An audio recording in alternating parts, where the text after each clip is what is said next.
Anyway, hey everyone. It's an honor to welcome Gabrielle Blair today to talk to me about a few different things that she has going on in her life. If you don't know her work, I guess maybe you know her as Design Mom. She's a mom, she's a blogger, she's a best-selling author, she's the founder of Alt Summit. You are fixing up a 16th century, 1600s home in France right now, and you just got a lot going on. And every time I read something that you've written, it just really changes me. It really makes me think about things in a new, exciting way. And I just really value that. I think I also really value your creativity, your entrepreneurship, and then also your ability to kind of break my stereotypes on what type of people should, what type of people. I mean, it's always a constant learning experience on like what people believe, and it's really just like an affirmation that everybody has their own story, and it's important to really listen. So thank you so much for doing this with me today. And I guess I just kind of wanted to start a little bit back on, to keep this a little bit different, on how you sort of transitioned from started your first business, and how you sort of transitioned from working for other people to working for yourself. Yeah. Oh, I love that. So I'm going to start back with finishing college. I had worked design jobs on campus in college. I had done design for the bookstore, the campus bookstore, and then just other campus signage and all that kind of stuff. And then I graduated, and I was in my robes, and I was like 9 months pregnant. So I graduated in like August, and I had the baby like a week later, our first baby. So I went right into kind of after college job mode and parenthood at that exact same time. And what I ended up doing, and what worked really well for me, was freelance graphic design, where not even like freelance, like I go work in the office, but just that I would like get assignments, I'd have a meeting with a client, get an assignment, and just like do it at home and then give them deliverables. So that worked out really well for me. But then we moved to New York, and my husband started doing his PhD at Columbia, and I started working in advertising agencies, and that was great. And I loved it. And that was like my office job era. Like I really, really loved it. It was so fun. I loved coworkers. I loved all of it. It was great. But I kept having babies while we were in New York. And after baby number 5, I ultimately had 6, but this was after baby number 5. I was on maternity leave from work and was like, yeah, something's got to give here. There's a lot of little kids. Like, this is just a lot. And I had heard of blogs and kind of been reading them, at my desk at work. It was just sort of the beginning. And a lot of them were essay blogs. Almost all of them were like personal essays. At the beginning, there wasn't a lot of visual capability to any of this technology. So you couldn't do a lot with images and video. And so personal essays made more sense. And I loved them, but I didn't have a lot of writing skills. I was so heavy into art direction and graphic design. Like that's where my skills were. Anyway, and then I discovered about that time, like Oh Joy and Design Sponge and some of the early design blogs. And now, I mean, they obviously developed into something totally different, but at the time, I'm not kidding you, a blog post was basically like a pin. It would be like, here's this chair I found. Like that was the blog post, like on a design blog. It was just like nothing, like, oh, I think it's pretty, or I found it at this store or whatever. Like that was it. And like one picture and like a sentence. And I remember seeing that and going like, oh, I could do that. Like I'm not a writer, I couldn't do essays, but I could, do something like that. And I had this newborn. I was like, I can, you're up in the night nursing or just having like erratic sleep. And I was like, I could just kind of whip this kind of thing out in a few minutes. And so then I started Design Mom, and my thinking there was, I gave it a tagline. I said, it's the intersection of motherhood and design. And it was just so kind of perfect for me because I was in New York, and here I had just had baby number 5, but all my peers, if they were pregnant at all, they were having baby number 1. I was 31. So they were having their first kid. And I'd had 5, right? So they were turning to me as this like pro. I was their peer, but I had all this information that they didn't have. So like, just questions like, where do you find cute toddler shoes that don't fall off? Or like, what do you do for a first birthday party? Like, my baby doesn't really have friends. He's like a baby, anyways, that kind of stuff. And they just weren't quite sure, how to do some of this stuff or whatever. And I was like, oh, I've been doing this, it felt like forever. And then since I was 23, but anyway, so I was getting that kind of information, but they weren't just asking me as a mom, they were asking me because they knew I was a designer. So they didn't just want a shoe opinion from random mom. They wanted my shoe opinion because they knew I liked really cute things and was going to go find the coolest, best ones, whatever. So basically I thought, well, I'm just going to like share the things that I'm experiencing as a mother and designer, so kind of motherhood through a design lens. And it was just, I just got really lucky on timing as much as anything else. Like, it was this perfect little spot. Like, there was a magazine that had just been launched. It was called Blueprint. Do you have any memory of this? It was, yeah, I'm sure no one does, but yeah, I mean, I think it was around for a couple of years. It was part of the Martha Stewart world. Mm-hmm. And the tagline was like, design your life. Everything was suddenly like really intentional about design. And Target was coming out with its first like design collaborations, which now of course it's had hundreds and hundreds, but these were kind of the very first ones that were doing. It was just like this focus on that, like, design was for everybody, and that anyone can learn about design and get familiar with designers' names and have opinions about it and care what your house looks like. And if you're going to go buy a dustpan, why not buy a good looking dustpan? Like, that was kind of the vibe. And it had not been that way before. I mean, I'd been doing the motherhood thing and I'd been doing the housekeeping thing for a lot of years by then. And this was new and fresh. So the idea that there was someone out there that's a design mom I just got really lucky on timing. There was also, I think that something that mattered, there was like a celebrity baby boom, kind of the first one. Like, I think Madonna's oldest, I think she had the baby when I was pregnant with my first. So like that, and like, I feel like she sort of set off this boom of just like constant Hollywood babies. Anyway, so this design boom and this baby boom, and I was design mom, and so it was great. And that was my first thing, but I was just doing it just like to like stave off postpartum depression. By that time, I knew kind of how I reacted after a baby came, right? This is baby number 5, and knew I needed a creative outlet. And so this one was perfect. There was like no pressure, these little posts. It was just like a creative outlet, exactly that, no client to meet with, and it was just great. But I am entrepreneurial by inheritance. Like, this is like all my siblings are. My dad was like serial entrepreneur, and a couple months into it, really pretty short into it, I was like, oh, this could be something. Like, I could maybe turn this into something. And I did. And then, like not long after that, within a year, I had started another site called Curtsy, which I had, it's still there at the website, but it hasn't been updated in many years, but it was like amazing. And there was a book published and all sorts of things. And then I started Alt Summit with my sister. And I don't know, I was just, this online world was just a really good fit for me. I loved it.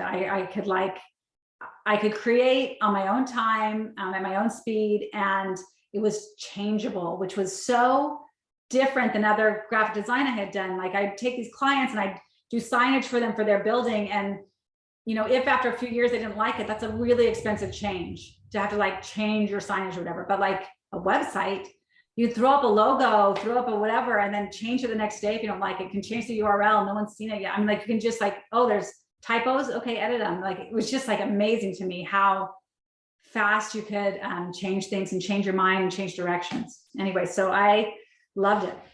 Do you think that you have a particular superpower in terms of recognizing things that are up and coming? Or like you say, I think a couple of times you mentioned luck.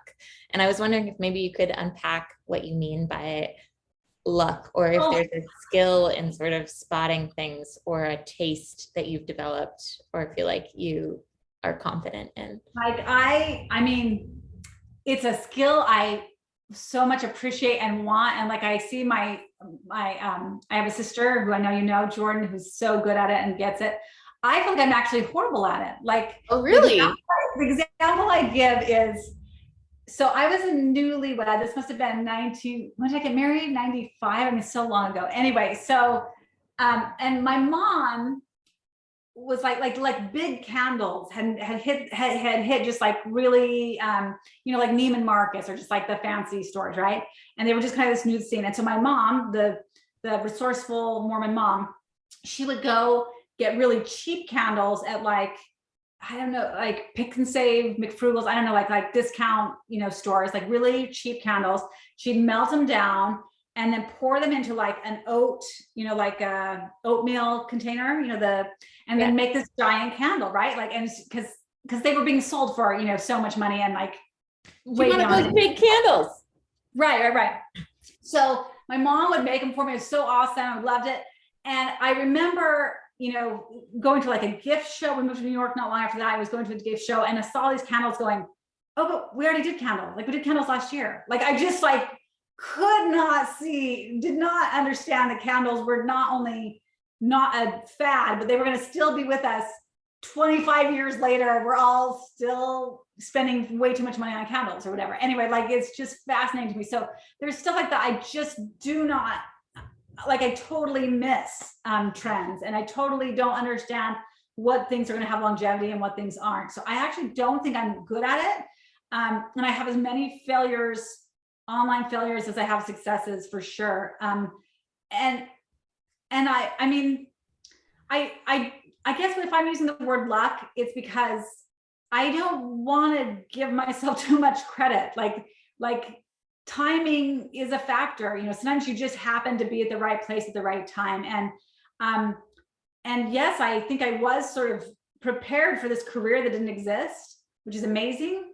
Like my graphic design skills, my upbringing, doing, you know, knowing all sorts of domestic things, being a serial entrepreneur, you know, in my family, having a creative mom that was artistic and like all those things combined.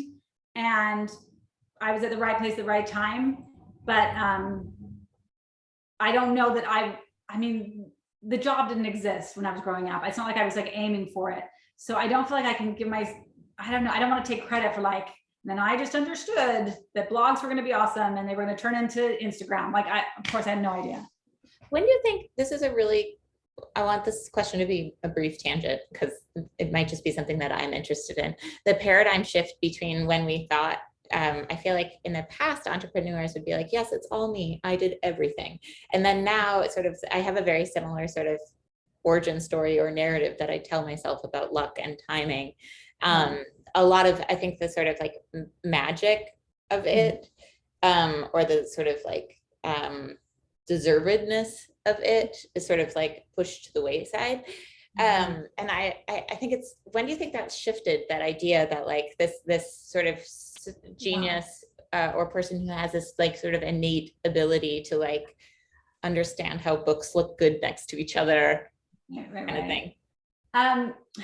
Well, I know for me, for sure, I know for me that it was being taught the concept of like privilege. Like that wasn't like in the air. That wasn't something people were talking about until, I don't know, I want to say 5 years ago, maybe. I have to go back and look at my notes and see when we first started talking about that. But, and it just the concept had just never gelled for me. So I think up until that point, I'm sure I was like, wow, I must be actually really good at this. But really I have like, again, so much layers of social safety nets. I have support, I have encouragement, I have an education, you know, all these things that I have that that a lot of people, if they had what I had, could do what I've done. Like it wasn't special to me.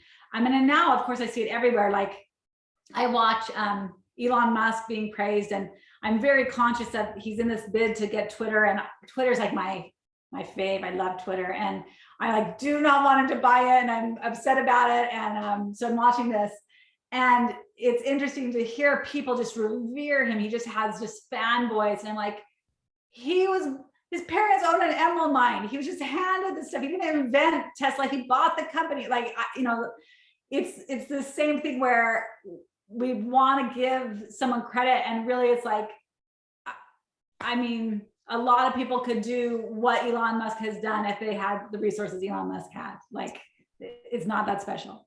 So in tangentially, I agree. Well, I agree with you. I should mention that first. And second of all, you as a person who have had like lots of viral sort of not only like posts but essays and a best-selling book. Do you, after what do you say, do you ever know if something's going to be like really received in mass, or is it just like the doing it over and over again and then some of them have to succeed?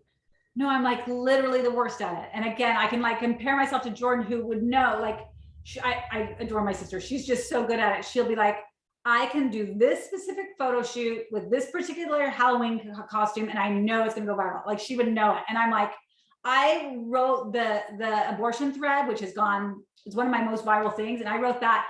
And the number one thought as I'm writing it is, it was my first thread. And I just felt so dumb because like say 25 tweets is like a long thread. You're like, that is a ridiculously long thread. My thread was 63 tweets and it's my first thread. So I was just like, no one's even gonna see this. I'm like, the really number one thing I was calculating is like, how fast can I delete 63 tweets? Because I'm gonna just be like so embarrassed. I put this out there and like, it's getting like a sympathy, like from like, you know, I don't know, a neighbor. And then I'm just gonna be so embarrassed. Like, that was what was on my mind. I had no sense. And even now, I'll write threads. I've written a ton of threads since then. And I cannot predict, I cannot figure out what's going to get taken up and shared and what's going to, like, you know, do fine. It'll get a few thousand, but not like, you know, 50,000, 70,000. Like, I cannot figure it out. I do not understand it. So I'm actually the very worst at it. Yeah. I think that that's surprising because I feel like having done it multiple times. Yeah. I mean, so I can see a pattern, but like sometimes I'll write something like, this is going to go, this is going to be awesome. I nailed it. It's just a dud. No one cares. So like, I'm like, okay, I don't know. I'm just going to write what I write. I'm not going to worry about it. I'm just going to write what I want to write. I feel that way too. I feel like I'm constantly trying to, there's this image that I made, one of the first images that I ever made, it's with a hand and it says things will work out and it's like fingers crossed. Yeah. And that image has, I feel like I've been really lucky again with the right place at the right time. And I'm ever trying to figure out a way to create a similar image that I could use that would be impactful. Because now there's something about that image that seems sort of like it doesn't quite fit the times that we're in because things don't work out. No. Like, and what does even working out mean? So it doesn't, like, there's some sort of embedded meaning that I feel like has been lost with time. And I can't figure it out. I also like really have no idea whenever I post something, if it's going to do well or if it's not going to do well. I have no gauge. And I think I kind of mentioned this before, my strategy is to just do a lot and then hope that something resonates or has meaning, and then just kind of keep going. So we're totally out of time, but I want to talk a little bit about your essay about your conservative mom who raised a bunch of liberal feminists. And I kind of wanted to talk a little bit to brush up, like I'll link this in the notes when this goes out to the subject, so everybody can read the essay. But if you could kind of talk a little bit about why you decided to write this on Mother's Day. Yeah. I was, you know, it was Mother's Day's coming, and I'm not awesome at gifts. Like, I don't know that, you know, they talk about love languages and gifts, and I don't know that gifts are my love language, either giving or receiving. So I was thinking about, like, you know, what can I do for my mom? And I thought, oh, I want to like talk about how awesome she is. I know my mom's amazing, and she had come to France recently, and I hadn't been able to see her in person since pre-pandemic. And anyway, she was just on my mind. And really, I wanted to analyze and think about what it was about my upbringing that ended up having all my siblings be these, identify as liberals and feminists. And when my mom doesn't, and she's very much conservative, still identifies as a conservative, still is very, you know, tries to align with our very conservative religion that we grew up with, Mormonism. And so for the essay, I just went through kind of my memories, and, you know, as I'd write one down, it would spark more. And I honestly, I would recommend the exercise to anyone. It's really good to just go back through and try and look at the best parts of your childhood and the best parts of parenting. And no parent's perfect, and certainly my parents were not. But to go back and kind of look at what formed you. And I loved writing. It was great, but to just be able to see really direct lines to like, I mean, I'm a designer, I'm vocal about political events and current events. I'm very, you know, I have a big family and really love that. I I try and be like open-minded about the world. I understand there's a lot of different ways, a lot of different countries, a lot of different ways that things work. And so much of that, my entrepreneurship, just anyway, so much of that, I could track it directly to some of these memories. And anyway, I love that. And I don't know that my mom set out to raise a lot of liberal feminists. I don't know. I've never heard her identify as a feminist, but in my head, she is one for sure. And the way she moved through the world and the choices she made and the confidence she had to make her own choices was very feminist. And I don't know that she saw it that way, because feminist was such a dirty word, especially when I was a kid. But clearly, whatever she did, intentionally or not, did in fact create a lot of liberal feminists. So anyway, it was a really fun essay to write. I'm glad you got to read it. I also think it's like it's a really beautiful tribute to how we can have similar values and similar sort of underlying principles, but also have them manifest in different ways with different terms, and just highlighting how much we actually have in common with other people who we might overlook just by virtue of how we understand the terms that they use to describe themselves, if that makes sense, if that was said correctly. Totally. But so I want to touch on that, and then I also want to touch on too what you're working at your house project right now, and then also if you would be willing to share your big secret. Yes. So projects on my mind right now. So I'm sitting in a house right now that we call the Tall House, and this is, as you mentioned, a house from the 1600s, and it's amazing. And we're mostly done with it, not the decorating stuff, but like the construction. It was not livable. It was like a ruin when we got it. So it's been a ton of work. There's still a few more kind of big house projects, and some of those are developing, and I certainly will share those. I share everything on Instagram. But the house also came with a second house behind it called the Small House. It's from the 1400s, so it's even older, and it's even more of a ruin. Like, it's just like chaotic over there. And we've actually started work on that as well. So that's really exciting. So lots of renovation things happening, really fun stuff. And then I'm going to mention, I think Alt Summit is being resurrected after a 2-year pandemic break. It looks like we are going to have an event in the fall. Again, nothing official, and watch Instagram if you're interested in Alt Summit, but it looks like we're going to have an event in the fall, which I'm very excited about. And that's kind of top secret, but even more top secret was just this morning, I had a call with a publisher who is interested in developing my thread on irresponsible ejaculations, on abortion, into a book.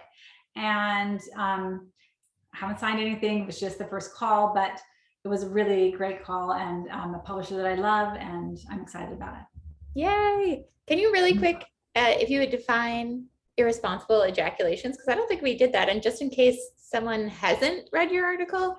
Sure. So what we're referring to when we say abortion thread or anything like that is, in 2018, it was September 2018, Brett Kavanaugh, the hearings for Brett Kavanaugh were going on, and everyone's talking about abortion.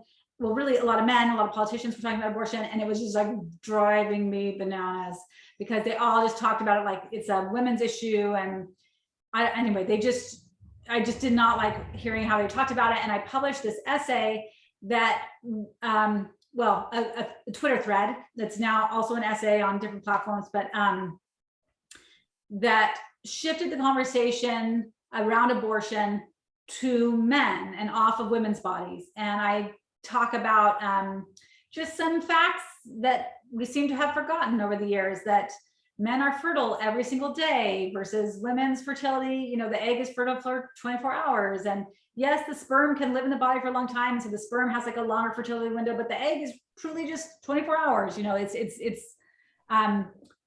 yet women are doing all the work for pregnancy prevention, even though we're not fertile every day, so I kind of point that out. And then I go into birth control options for women and the pros and cons, and birth control options for men and the pros and cons, and point out that the options for men are cheaper, easier, more accessible, more, more effective, more available, safer than the options for women. And that why in the world aren't we focused on, men's birth control options when they're so much better? And then continue to talk about that and why that might be. And it's probably because men don't like condoms, and like we kind of go into that, which is more of a myth than an actual thing. Like there's just like a whole cultural myth around condoms that's not even accurate anyway. And we talk about that, and I talk about vasectomies, and I talk about all sorts of things. And I try and point out how ridiculous it is that people talk about abortion as murder. Because if it really is murder and you really think it's murder, you'd be willing to do some pretty extreme things in order to stop it. Like you'd be like super excited about, castration. You'd be excited about like anything that would stop all this murder, but you don't really think it's murder. And if you did, you could easily prevent it by controlling your own bodies, men, but you choose not to, So anyway, went to that whole thing. And really just with the hope that it would shift the conversation again, away from women's bodies and toward preventing unwanted pregnancies, which is, if you're serious about wanting to prevent abortion, and not everyone has that interest, but if you are someone that is interested in that, and you're focused on abortion, you're focused in the wrong place. By the time someone's at the abortion clinic, their decision has already been made. You're not yelling at them, and protesting isn't doing anything. If you really want to do things, we know what works. It's not magic. Like free and easily accessible birth control, really good sex education. Those are the things that reduce unwanted pregnancies. And if you reduce unwanted pregnancies, you reduce abortions. So anyway, that's like a meandering summary of the thread. I think that there was one bit in it that you kind of brushed upon when you were talking about it. And yeah, that was an amazing summary. There's still, it's like jam-packed with more stuff though, so people still have to read it. But the bit about how this sort of momentary pleasure, that you're putting this sort of like momentary pleasure of a slightly better orgasm on top of like a potential 9 months beginning story of like pain and trauma on another body or a person you love's body. And that was really sort of like, whoa. Right. So for how many times I've been like, had people complain about the discomfort of condoms or like not wanting to use them. It's like, so you're willing to risk your partner's, her health, her life, her job, her social status, all of this for a slightly better few seconds of orgasm with a condom, like without a condom. It's just insane. And I point that out. And of course it's like, whoa, it blows people's mind because, and I follow it up with like, I'm not even really mad at men about this. Like no one has taught them otherwise. No one has taught women otherwise. Like we've just been told this is how it is. Women, you got to do all this because men don't like condoms. Tough luck. Like no one's asking us if we're, about the side effects we're having from our birth control pills or shots or IUDs or whatever. Like no one's talking about that. There's just an expectation. We'll have to deal with it. And even if we're not having sex that month, say we're traveling, we're not with our partner or whatever, like you're still having to take birth control every day, still having to ingest hormones. And it's just like this thing that we expect women to do, but then we don't expect men to do this very simple thing of using a condom, which or you said the pull-out method, which I think is interestingly how I always thought that it wasn't like, I feel like I remember from sex ed that it was like not effective, so you should just not have sex. But you shared some data that it actually it's still not nearly as effective to say condoms, so I would still not recommend it. But like at the very least, if you're just gonna like complain about condoms, learn how to do the pull-out method effectively, because if you do, according to Planned Parenthood, it's actually quite effective. But again, are the men willing to learn how to do it effectively? Are they willing to do that? Or is it like, nah, not even willing to do that? Not even willing to do that. Like my pleasure during sex is the most important thing, is like what we teach men. Like that's what we teach them. And again, it's not like I'm like out there so furious at men. Like they haven't been taught anything else. We haven't been taught anything else as women. Like we've been taught that, the men's experience during sex is the most important thing. Like that's That's Oh no, I mean, how I learned. I grew up in a household that, I mean, obviously they never explicitly said it that way, but it was somehow that's, I remember Well, knowing. even the condom thing, like no one ever told me explicitly that men don't like condoms.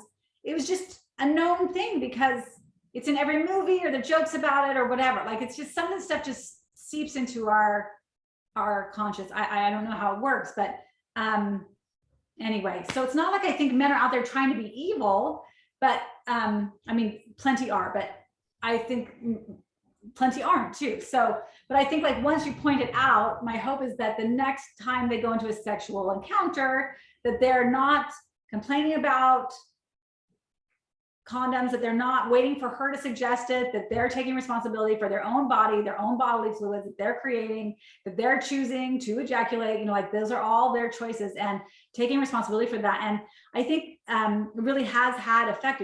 I have conversations every day about it. And I was interviewed yesterday by a man who read it 4 years ago and was like, he said, whoa, I read it and looked back at my, you know, sexual history and was like, oh, I should have been better. Like, and even in things like married couples, like people have been married for a long time, I'll hear from women that are like, hold up, it's never even occurred to me that my husband should get a vasectomy. We're done having kids.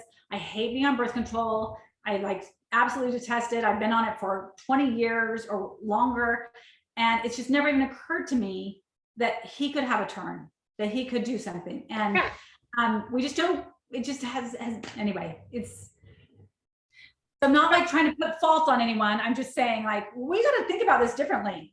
This is super weird how we're thinking about it. Let's shift the conversation.